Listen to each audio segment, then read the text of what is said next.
आप सभी को सादर नमस्कार। देवभूमि उत्तराखंड से मैं अपने इस ब्लॉग में आप सभी लोगों का हार्दिक स्वागत और अभिनंदन करता हूं। इस समय मैं एक मक्का के खेत से आगे को बढ़ रहा हूं। मक्का तो खाई जा चुकी हैं, लेकिन अभी उसके डंठल बचे हैं। और ये देखिए, ये है डोबरिया का फूल, जिसे कि अंग्रेजी में कहते हैं मार्वल ऑफ पेरू। और अब मैं पहुंच चुका हूं अपने खेत में, और यहाँ पर हम कई दिनों से घास इकट्ठा कर रहे हैं। और ये सूखी घास यहाँ पर इकट्ठा कर रखी है। और ये है हमारा अनार का पेड़। वैसे तो हम पहाड़ में इसको दलमा बोलते हैं, जो कि संस्कृत के दाड़िम शब्द का तद्भव रूप है। तो आज हम इस सूखी घास को इस अनार के पेड़ पर लगाएंगे। और अभी मैं इसके जड़ के कांटों को काट रहा हूँ, क्योंकि इसके ऊपर अब हम घास बिछाएंगे। तो अभी मैं इन कांटों को पहले अलग काट देता हूँ।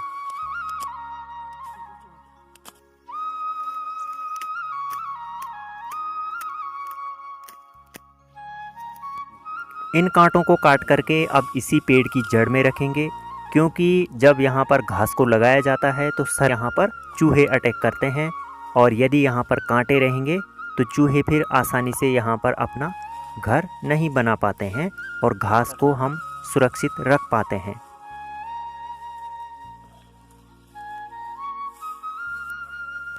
तो अब हम शुरू करने जा रहे हैं घास को इस पेड़ पर लगाना। अब इसको हम क्या कहते हैं गढ़वाली में? इसको हम कहते हैं पलक, पलखुंडा, सूला और खुम। आपके यहाँ कुछ और नामों से भी इसको संबोधित किया जा सकता है, मैं नहीं जानता, क्योंकि गढ़वाली भाषा जो है वो विविधता से भरी है और अनेक जनपदों में इसके अलग अलग नाम है। तो आप कमेंट करके अवश्य बताइएगा कि आपके यहाँ इसको क्या कहते हैं।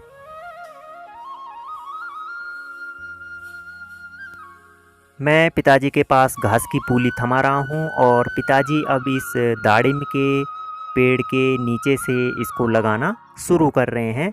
तो पहले सभी पूलियों को बराबर लगाया जाता है। और अब खेत में माँ भी आ गई है गोबर की एक छोटी सी फंची लेकर के। सूला या पलखुंडा लगाना प्रत्येक व्यक्ति के बस का काम नहीं है, क्योंकि इसमें भी कई वर्षों के अनुभव की आवश्यकता होती है। और यदि किसी अनाड़ी व्यक्ति को ये लगाने के लिए दे दिया तो सारी घास खराब हो सकती है, क्योंकि सर्दियों में ज़बरदस्त बारिश और बर्फ़बारी के कारण इसके अंदर पानी चला जाता है। और कई बार ऐसा भी होता है कि घास पूरी तरह से अंदर सड़ जाता है। तो इसके लिए एक कुशल व्यक्ति की आवश्यकता ही होती है।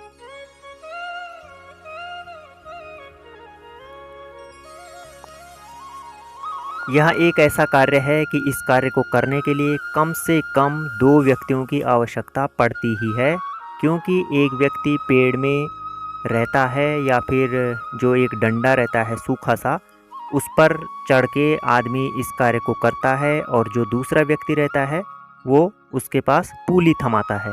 और ये है एक घास जिसको हमारे यहाँ कहते हैं कुमरिया घास। तो इस पे ये कांटे होते हैं, और ये कांटे जितने सूखते जाते हैं उतने हार्ड होते जाते हैं, और उसके बाद ये कपड़ों पर चिपकना शुरू कर देते हैं। और यदि स्किन पर चुभते हैं तो फिर वहाँ ये देखिए, दर्द इनको करते हैं। हम यहाँ गढ़वाली में अपनी स्थानीय भाषा में कुम्मर कहते हैं।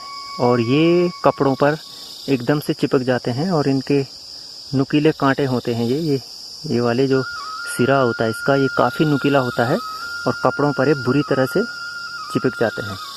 तो इनको कहते हैं कुम्मर, और इस घास को कहते हैं कुमरिया घास।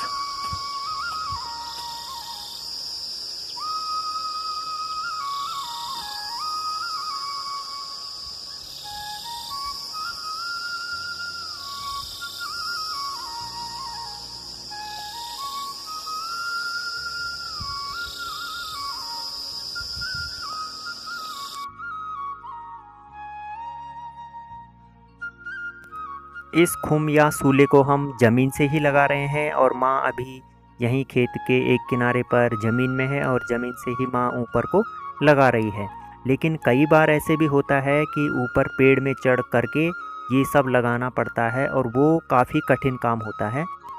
इस पलकुंडी को लगाने के बाद इसी ब्लॉग में मैं आपको एक दूसरी पलकुंडी लगाना दिखाऊंगा, जो कि हम लगाएंगे भीमल के पेड़ पर।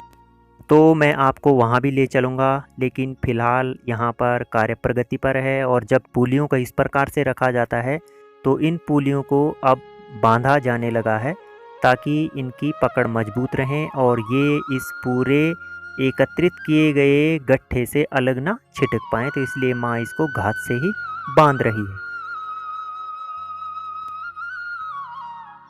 सबसे नीचे से पुलियों को समतल करके रखा जाता है और पुलियाँ जितने ऊपर ऊपर बढ़ती है उसके बाद उन पर एक स्लोप दिया जाता है, और उस स्लोप से बारिश का पानी इसके अंदर नहीं जा पाता है। अब पूरी पलकुंडी लग चुकी है और इसको मजबूती प्रदान करने के लिए इसको भीमल के ये कच्चे डंडों से इसको बांधा गया है। इसके बाहर एक रेशा होता है जिससे कि सन बनती है। तो इस तरह से हमने इसको टाइट बांध दिया है, और अब जो सर्दियों में बर्फ़बारी होगी या बारिश होगी वो इसके अंदर नहीं जा पाएगी। और ये घास हमारे पालतू पशुओं के लिए मार्च और अप्रैल तक बिल्कुल सुरक्षित रहेगा। सर्दियों में बर्फ़बारी होने के बावजूद इसके ढलान के कारण बर्फ़ इस पर अटकने नहीं पाती है और फिसलकर नीचे गिर जाती है। पहाड़ों में आजकल सभी लोग अपने खेतों में व्यस्त हैं। कोई अनाज इकट्ठा कर रहा है और कोई घास काट रहा है। तो अब इस पलकुंडी को कंप्लीट करने के बाद हम चले गए हैं दूसरे खेत में, और यहाँ पर भी ये अखरोट के पेड़ में एक पलकुंडी लगा रखी है। और अब हम जो दूसरी पलकुंडी लगाने के लिए जा रहे हैं वो लगाएंगे हम भीमल के एक पेड़ पर।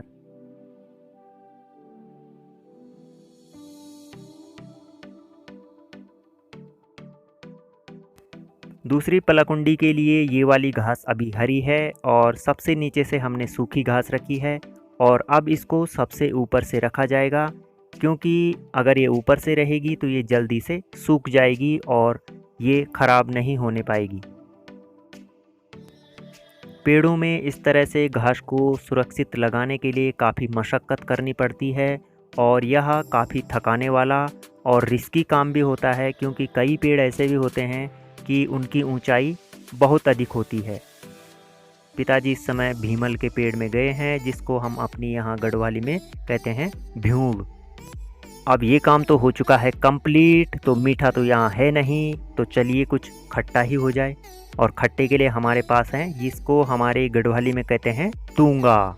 और जब हम गोर चराने जाते थे तो इन तूंगों को खाते थे। अभी ये कच्चे हैं इसलिए हरे हैं, और जब ये पक जाते हैं तो पीले और लाल रंग के हो जाते हैं, और उसके बाद ये होते हैं मीठे। तो अभी ये कच्चे हैं। दोस्तों ये हैं तूंगे, इनको बोलते हैं तूंगे। ये देखिए, ये देखो।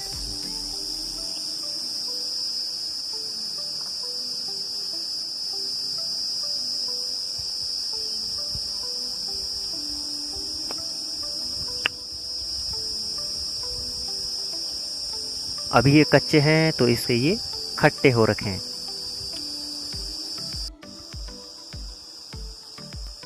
तूंगे के हरे पत्तों को बरसात के मौसम में जानवरों के नीचे रखने के लिए लाया जाता है, क्योंकि ये काफ़ी मुलायम होते हैं और जानवरों पर कीचड़ न लगे जो पालतू पशु होते हैं, इसलिए उनके नीचे बिछाने के लिए इनको लाया जाता है।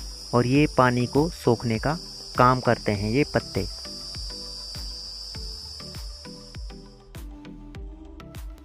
तो अब मैं लौट रहा हूँ खेत से अपने घर को, और रास्ते में अमित भाई बकरियों को ले जा रहे हैं अपने घर की तरफ। ढेले चल भाई, चल चल चल चल चल चल चल चल चलो चलो चलो चलो चलो चलो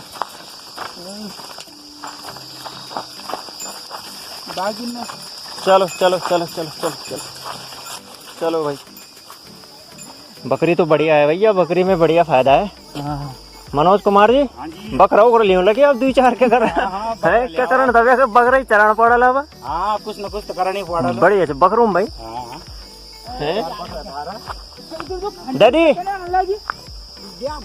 गिने कर तू जाओ गिने कर क्या दारू फांचन फांच पर मार कुछ और च माल पान ना बात है मरचा है ये मेरा ये में दे ये भैया क्या चीज है ये बड़ा ची जो दादी में दे दादी खन पार्सल है द पार्सल तो दे हम ले दादी आई है फुली कर एक एक लिए दाव है जानते खनी और पूरी मी खाली दाल खापेन बिनी अच्छा खिलाई बाका गई से ये करे ना हां कीप दिया हम तुमको दुकान डालू आई हाँ दुकान डालू दुकाने दाल दे लती था यार यूं था दाल दाल सुन डालू में तुमको बढ़िया था चल अका खा टीप दिया काक छन शीत से वो डाला जा बस पुंगुर बोल बायो नींबू तो नीचे में कर रहा था दाई दादी कत का साल हो गए तो कुदान बा साल 80 आई वो तो का होल सौवा 100 सौ तो नहीं हो लागे हो जाए लब 100 कुछ दिनों तो जाई जाता है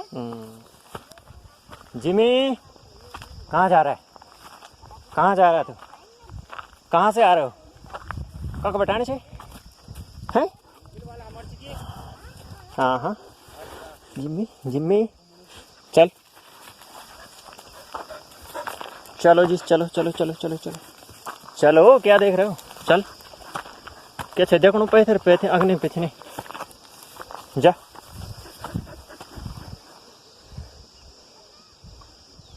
जिमी जिमी चल